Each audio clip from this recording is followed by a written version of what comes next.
Hello everyone, welcome to पढ़ो NCERT.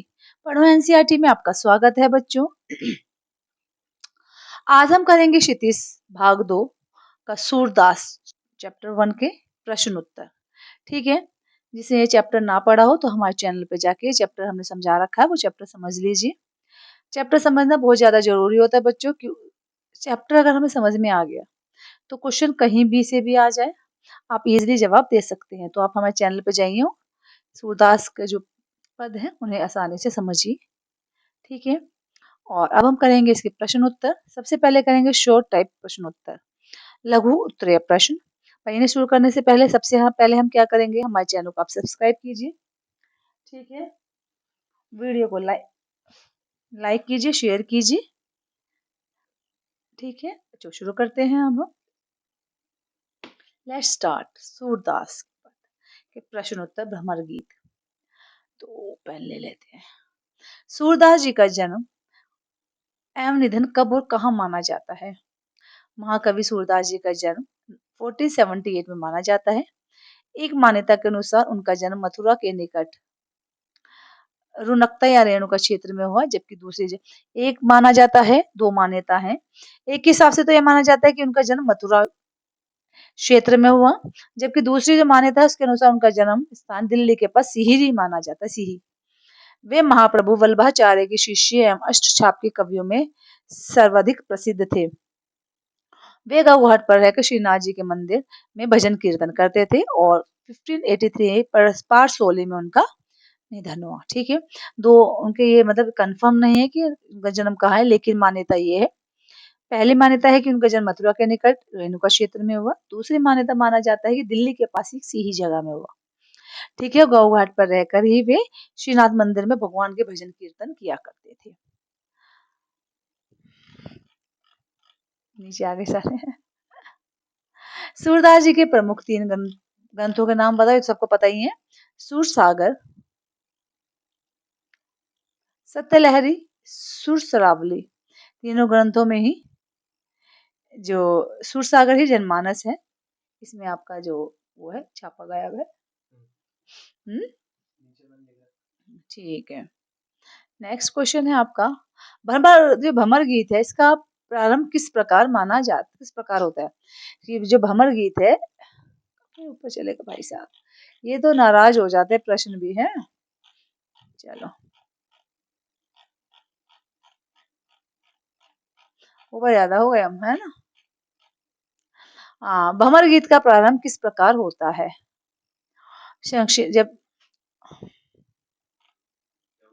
कुछ नहीं, हाँ, जब श्री कृष्ण मथुरा चले गए तो उन्होंने स्वयं न लौटकर अपने मित्र जो थे उद्धव के जरिए गोपियों के पास निर्गुण ब्रह्म एवं योग का संदेश भेजा। मैं जो जिससे प्यार करता है उसे न जाके अगर दूसरे बंदे को एक मैसेंजर बना के भेज दिया जाए और उसे ज्ञान पेला जाए, तो क्या उसे वो ज्ञान पसंद आएगा? नहीं आएगा। इसी तरह गोपियों को श्री कृष्ण द्वारा भेजा गया ज्ञान पसंद नहीं आया। ठीक है, उद्धव गोपियों को ज्ञान और योग का उपदेश दे रहे थे, परंतु गोपियों को यह शुष्क संदेश पसंद नहीं आया। उस समय वहां एक भोरा आ पहुंचा। गोपियों ने उस भ्रमर को माध्यम बनाकर उद्धव पर अपने व्यंग बाण छोड़े। यहीं से भ्रमर गीत का प्रारंभ होता है। ठीक है बच्चों, एक भोरा आ गया था तो भोरे पे टोन मार मार के कह रहे थे, कह उसे रहे थे, सुना भोरे को रहे थे। गोपियों द्वारा उद्धव को भाग्यहीन कहने में क्या व्यंग निहित है? गोपियों ने उद्धव को क्या कहा? भाग्यहीन। क्यों कहा?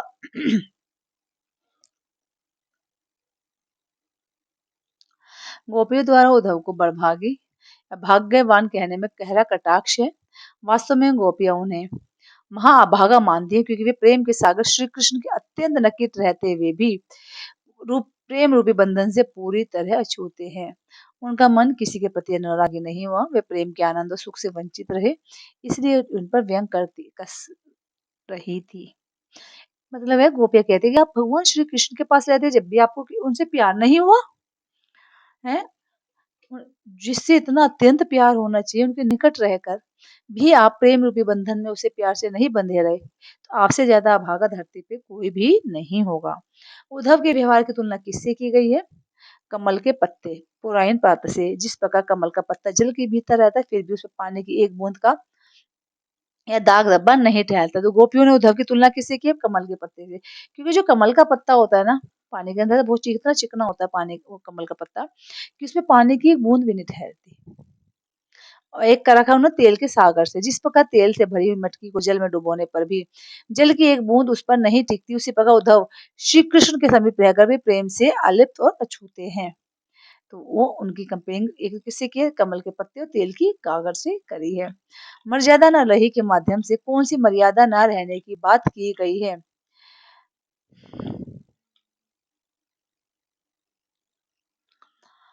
हाँ, प्रेम की मर्यादा न रहने की बात कही गई है। प्रेम की मर्यादा यह होती है कि प्रेम के बदले प्रेम दिया जाए और प्रेम के कर्तव्य को निभाया जाए। गोपियों ने श्री कृष्ण के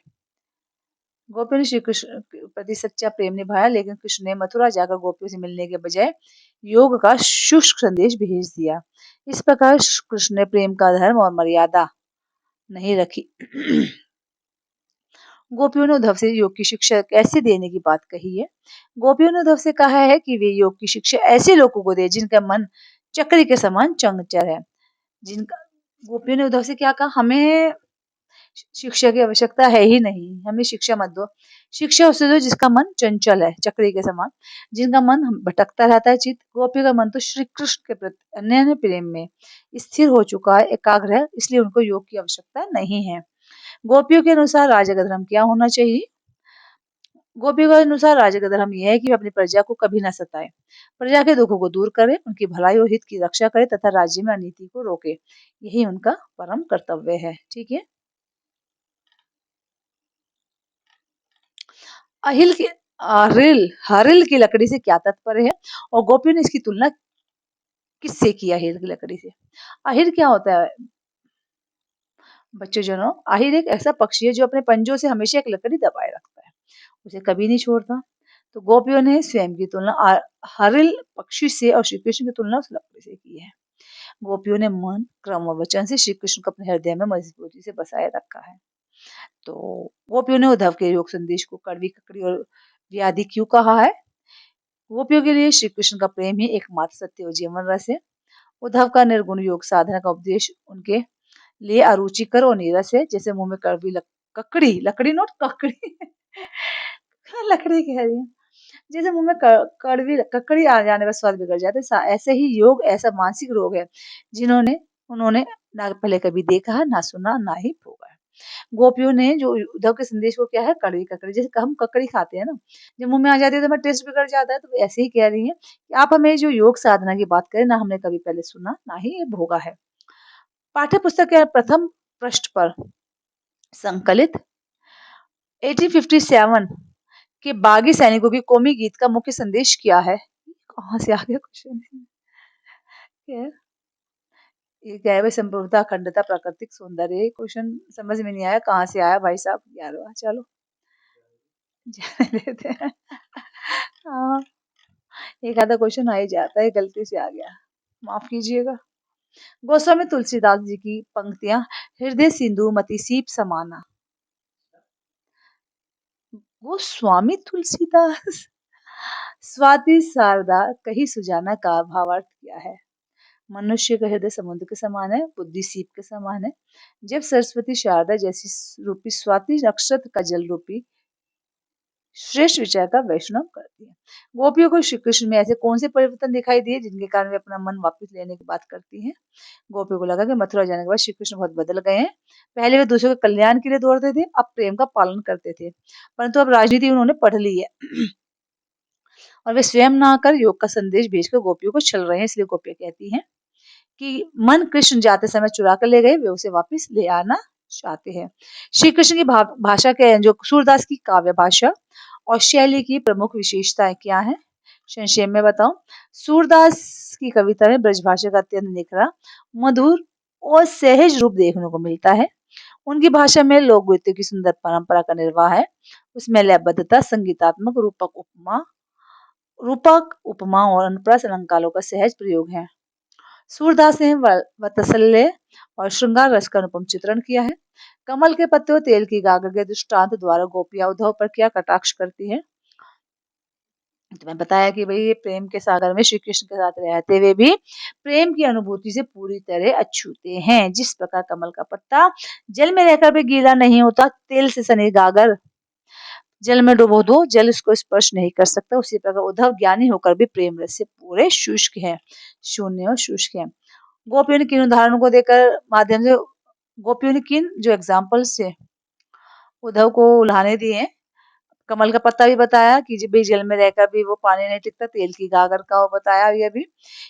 और एक है प्रीति नदी का उदाहरण। उद्धव कृष्ण रूपी प्रेम की नदी के तट पर रहे, परंतु उसमें कभी भी पैर तक ना डुबाया हो, ना ही उनकी दृष्टि कृष्ण के रूप सौंदर्य पर मुग्ध हुई। गुड़ और चींटी का उदाहरण दिया उन्होंने। गोपियां अपनी तुलना गुड़ और लिपटी चींटी से करती है, उद्धव को निरोगी बताती है। एक है कड़वी ककड़ी का उदाहरण दिया उन्होंने। बताया कि जैसे कड़वी ककड़ी मुंह खराब, टेस्ट खराब कर देती है, एक अज्ञात मानसिक बीमारी जैसा निरर्थक है ये। उद्धव द्वारा दिए गए योग संदेश में गोपी की विरागनी में घी का काम कैसे किया। एक तो गोप देखो, कोई एक तो वैसे ही परेशान हो, ऊपर जाके कोई उपदेश देता है तो और भी गुस्सा आएगा। एक तो गोपियां बेचारी दुखी थी, श्री कृष्ण के मथुरा चले जाने पर अत्यंत दुखी थी। उनके वियोग में तड़फ रही थी। उनके जीवन का आधार केवल आशा यह थी कि कृष्ण एक दिन अवश्य लौट कर आएंगे, पर मन की व्यथा उनसे कहेगी। इसी आशा के सहारे वे अपने तन मनोमन की विहरा वेदना सहन कर रही थी, परंतु जब श्री कृष्ण स्वयं न लौटकर उद्धव के हाथों निर्गुण ब्रह्म योग संदेश दे रहे थे, तो वे श्री कृष्ण को भूलकर योग में मन लगाए, तो गोपियों की बची खुशी आस भी टूट गई। ठीक है। कृष्ण के आने की प्रतीक्षा में जो विरागनी सुलग रही थी उनकी, योग के संदेश ने उनके आहुति का काम किया। एक तो उन्हें गुस्सा वैसे ही आ रहा था, कोई जिससे हम प्यार करते वो ना आए और अपना भाषण पेल दे, इसलिए योग के संदेश को विरागनी में घी का काम करने वाला बताया गया है। कृष्ण के प्रति अपने अनन्य प्रेम को गोपियों ने किस प्रकार व्यक्त किया है। गुड़ और चींटी के समान गोपियां स्वयं को चींटियों के समान मानती है, और श्री कृष्ण रूपी गुड़ से इस प्रकार चिपक गई है कि उससे अलग होना मृत्यु के बराबर है। हाहिल की लकड़ी के समान अवलंबन, जिस प्रकार हाहिल पक्षी एक पंजे में लकड़ी को किसी भी स्थिति में नहीं छोड़ता, उसी प्रकार गोपियां मन क्रमवचन से नंद नंदन मेरे कृष्ण भगवान को अपने हृदय से धारण कर रखा है। योग का योग को रोग मानना, वे कहती है कि जो योग है वो ऐसा रोग है मानो मुंह में कड़वी ककड़ी आ गई हो। प्रस्तुत पदों के आधार पर गोपी को योग साधना के प्रति दृष्टिकोण स्पष्ट कीजिए। योग एक सार्थक निर्देश है। गोपियों के लिए योग संदेश पूरी तरह शुष्क, नीरस और अरुचिकर है। वे इसे कड़वी ककड़ी मानती है जिसे निगला नहीं जा सकता। योग एक व्याधि बीमारी है। गोपियां योग को ऐसा रोग मानती है जिन्होंने ना कभी पहले देखा, ना सुना और ना ही भोगा है। चंचल मन वालों के लिए उपयोगी गोपियों का मानना है कि योग की आवश्यकता उन लोगों का है जिनका मन चंचल है, चक्री की तरह इधर उधर घूमता रहता है। हमारा मन तो भगवान श्री कृष्ण के प्रेम में स्थिर है। प्रेम मार्ग की तुलना में हीन गोपियों के अनुसार सगुण प्रेम भक्ति के सामने निर्गुण योग साधना अत्यंत तुच्छ और व्यर्थ है।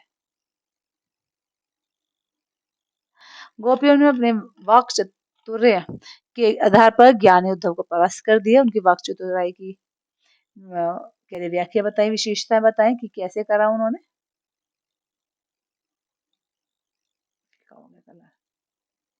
इससे डार्क हो जाएगा, देखो अभी भी डार्क नहीं हुआ। What is the matter baby, है ना। गोपियां ग्रामीण बालाएं थी, परंतु उनका वाक चतुराई, बोलने का जो तरीका है बहुत प्रखंड था। उन्होंने व्यंग कहा, गोपियों ने सीधी बात न करके व्यंग में कहा कि उद्धव तो बड़े बड़भागे, वास्तव में उन्हें अभागा सिद्ध करने को तीखा व्यंग है। वे अपनी बात की पुष्टि करने के लिए कमल का पत्ता, तेल की गागर, कड़वी ककड़ी, आहेल की लकड़ी, गुड़ चींटी आदि अत्यंत सटीक उदाहरण देके बताती है। ठीक है।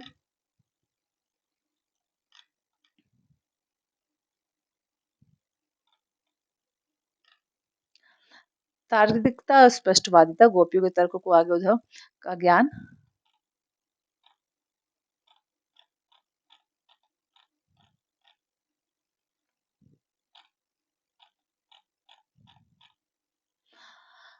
सशक्त होना साबित हो जाता है। वे बिना किसी संकोच के अपनी बात निर्भीकता से आगे कहती हैं। उल्हाना शायरी उन्होंने उल्हाने दी है कि गोपियां उल्टे से उद्धव और कृष्ण को कटु सत्य सुनाती है। वे बताते हैं कि अब श्री कृष्ण राजनीति पढ़ रही है और वे अनीति कर रहे हैं। संकलित पदों को ध्यान में रखते हुए जो सुर के भमर गीत है उनकी मुख्य विशेषताएं बताई हैं। एक तो सगुण भक्ति की निर्गुण पर विजय, भ्रमर गीत का मूल प्रतिपाद ज्ञान और योग पर प्रेम और भक्ति की विजय दर्शाता है। ठीक है, इसमें गोपी द्वारा उद्धव और कृष्ण को दिए गए उल्हानों तीखी व्यंग्यों का अत्यंत सुंदर समावेश है। गोपियों की विरह विराधना तड़प और श्री कृष्ण के प्रति अनन्य निष्ठा का सजीव चित्रण किया गया है। मधुर भाषा है। इसमें निखरी हुई संगीतात्मक एवं गेय ब्रज भाषा का प्रयोग हुआ है, जिनमें पद गाए जा सकते हैं। लोक धार्मिकता और राजधर्म भ्रमर गीत में केवल व्यक्तिगत प्रेम ही नहीं बल्कि राजा के धर्म का स्मरण कर सूरदास ने अपनी लोक धार्मिकता का प्रकट किया है। गोपियों ने उद्धव के सामने तर्क दिए हैं, अपनी कल्पना से और तर्क दीजिए। अब गोपियों ने तो दे दिया उद्धव के सामने, लेकिन कहते आपके अकॉर्डिंग आप क्या तर्क देंगे, तो हम कहेंगे दृष्टिकंत। पहला तर्क तो यही दे देंगे ना, जैसे कोई भी प्यासा व्यक्ति जल की चाह में मरुस्थल में भटक रहा हो, उसे ज्ञान की बातें सुनाना उसकी प्यास नहीं बुझा सकता। वैसे ही विरह में तड़पती गोपियों को केवल कृष्ण का रूप दर्शन चाहिए, योग नहीं। कोई मरुस्थल में प्यासा तड़प रहा है, उसे ज्ञान सुनाने लग जाओ, क्या वो ज्ञान लेगा? मारेगा तो भसड़ी बहन कहेगा अच्छा भी तो देता हूँ ज्ञान। तो ऐसे उन्हें गुस्सा आता। वस्तु का विनिमय, यदि हम किसी को सबसे बहुमूल्य वस्तु दे चुके हैं इनमें हृदय, तो किसी दूसरी वस्तु को स्वीकार करने का प्रश्न ही नहीं उठता। औषध और बीमारी, योग एक ऐसी दवा है जो उस बीमारी के लिए बनी ही नहीं है जिससे गोपी पीड़ित है। गोपी की बीमारी विरह है, उसकी एकमात्र औषधि श्री कृष्ण का शास्त्राकार है। बीज और वृक्ष, श्री कृष्ण प्रेम का बीज गोपियों के हृदय में अंकुरित होकर विशाल वृक्ष बन चुका है। अब योग का आंधी उसे उखाड़ नहीं सकती। ठीक है, ये हमारे अकॉर्डिंग है। ठीक है, अगला है उद्धव ज्ञानी थे, नीति की बातें जानते थे। गोपियों के पास ऐसी कौन सी शक्ति थी जिससे वे मुखारित हो उठे? उद्धव ज्ञानी थे, बात शास्त्रों के ज्ञाता थे, परंतु गोपी के पास सच्ची और अनन्य प्रेम की शक्ति थी। प्रेम में निश्चलता, यानी कोई भी छल नहीं थे, आत्मीयता अनुभूति की गहराई और समर्पण होता है। वह कोरे ज्ञान और शास्त्रों में नहीं मिलता। गोपियों ने श्री कृष्ण को प्रेम मन क्रम वचन से अपने हृदय में बसाया। उनके प्रेम की सच्चाई ने उन्हें निर्भीक, तर्कशील और चतुर बना दिया है। जब मनुष्य का प्रेम सच्चा होता है ना, तो उनके भीतर की जो अनुभूतियां स्वयं ही बोलने लगने वाक्शुद्ध होते बोलने में चतुर हो जाती हैं, अकाट्य तर्कों का रूप ले लेती हैं। गोपियों के भावों की सच्चाई और भक्ति रस की धारा के आगे उद्धव की सूखी ज्ञान चर्चा टिक ना सकी, उनका सारा ज्ञान अहम बह गया। गोपियों ने यह क्यों कहा कि हरि अब राजनीति पढ़ गए? हरि ने अब राजनीति पढ़ ली है। क्या आप गोपी के इस कथन का विस्तार समकालीन राजनीति में नजर आता है? गोपी ने हरि अब राजनीति पढ़ गए हैं इसलिए कहा है कि श्री कृष्ण ने मथुरा पहुंचकर राजा बनने के बाद छलावा और कूटनीति का सहारा लिया। पहले वे गोपियों के सुख दुख में साथ रहते थे, परंतु अब उन्होंने स्वयं न आकर अपने दो उद्धव है उनके माध्यम से योग का संदेश भेजा है। गोपियों को लगा कि कृष्ण अब चतुर राजनीतिक जैसे कूटनीतिक और छल आ गई है। आप कहें कि समकालीन में विस्तार में बताओ। चुनाव एवं पूर्व पश्चात का विवाद। आज के जो नेता होते हैं चुनाव जीतने से पहले जनता से बड़े बड़े वादे करते हैं, उनसे निकटता दिखाते हैं, परंतु सत्ता मिलते ही जनता से दूर हो जाते हैं और अपने वादे भूल जाते हैं। कूटनीति और छल, वर्तमान राजनीति में सिद्धांतों के बजाय अवसरवाद, छलवाद और वादों से मुकरने की प्रवृत्ति बढ़ गई है। जिस प्रकार कृष्ण ने राजा बनकर गोपियों की भावना का आदर नहीं किया, उसी प्रकार आधुनिक राजनीति में प्राय जनहित के स्थान पर स्वहित की प्राथमिकता दी गई है। सूरदास रचित चार पदों का संक्षिप्त सार एवं भावार्थ अपने शब्दों में विस्तार से बताओ। प्रथम उन्होंने कहा बड़भागी उन पे टोंटक मारा है, कृष्ण के सामने रहकर भी प्रेम में के बंधन में नहीं बते। वे उद्धव की तुलना जल में रहने कमल के पत्ते तिल की गागर से करते हैं। दूसरे पद में इसमें गोपी अपने मन की पीड़ा व्यक्त करती है, उनके मन की अभिलाषा मन में ही दबकर रह गई हैं। वे कृष्ण के आने की अवधि की आस में विरह सह रही हैं, परंतु योग संदेश ने उन्हें विरागने को और भी बढ़ा दिया है। इसमें गोपी श्री कृष्ण के प्रति अपना अन्याय प्रेम प्रकट करती है। तीसरे पद में और कृष्ण को अहिल लकड़ी के समान मानती है। उद्धव के योग संदेश को कड़वी ककड़ी और अज्ञात बीमारी के अस्वीकार कर देती है। चौथे पद में श्री कृष्ण को ताना मारती कहती है हो राजनीति पढ़ ली है। वे उद्धव को राजधर्म याद दिलाती है और राजा का वास्तविक धर्म प्रजा को सताना नहीं बल्कि उनकी रक्षा करना है। देख लो, इसका स्क्रीनशॉट लेके इसका क्वेश्चन आंसर लर्न कर लेना भाई साहब। सूरदास जी के साहित्य में ठीक है। वात्सल्य, श्रृंगार, समाज चित्रण, उनकी लोक धर्मता की विस्तृत समीक्षा करिए कीजिए। महाकवि तुलसी सूरदास हिंदी साहित्य के आकाश के दे दीप्यमान सूर्य हैं। उनकी जो है वात्सल्य just a minute, वात्सल्य और श्रृंगार के सम्राट सूरदास का हिंदी साहित्य में वात्सल्य और श्रृंगार रस का सर्वश्रेष्ठ कवि माना जाता है। उन्होंने कृष्ण के बाल रूप और गोपियों के साथ श्रृंगारिक एवं विरह संबंधियों को जैसे सजीव और सूक्ष्म वर्णन किया है। भारत समाज का चित्रण सूर की कविता में खेती और पशुपालन वाले तत्कालीन ग्रामीण भारतीय ग्रामीण समाज का अत्यंत अतरंग चित्र मिलता है। उन्होंने मनुष्य की स्वाभाविक वृत्तियों को सहज रूप से उद्घाटन किया है। मानव प्रेम की प्रतिष्ठा एवं हीनता बोध से मुक्ति कृष्ण ने गोपियों के प्रेम के माध्यम से सूरदास ने सामान्य मनुष्य को हीनता बोध से मुक्त किया तथा उनमें जीने की नई ललक और आत्मसम्मान पैदा किया। सूरदास की लोकधारण था। सूरदास केवल भक्ति नहीं थे बल्कि सामाजिक चेतना से युक्त राज लोक योग धर्मी कवि भी थे। गोपियों द्वारा राजा के धर्म को रेखांकित करना सूरदास की उच्च लोक धार्मिकता और पाश्चातांत्रिक चेतना को सिद्ध करता है। सूरदास है, इसके लेसन के हमारे क्वेश्चन आंसर जो है वे बच्चों फिनिश होते हैं। ठीक है, तो लेसन हो गया फिनिश, क्वेश्चन आंसर हो गया फिनिश। तो अब क्या करेंगे, समझना आया हो तो कमेंट जरूर कीजिए, बताइए कहाँ क्या दिक्कत आई है या कुछ और सीखना है इसमें। ठीक है, और जी हमारे चैनल को सब्सक्राइब कीजिए अच्छे अच्छे तरीके से, वीडियो को लाइक कीजिए और शेयर कीजिए। जब तक के लिए धन्यवाद, अगली वीडियो में मिलते हैं। बाय बच्चों, टेक केयर।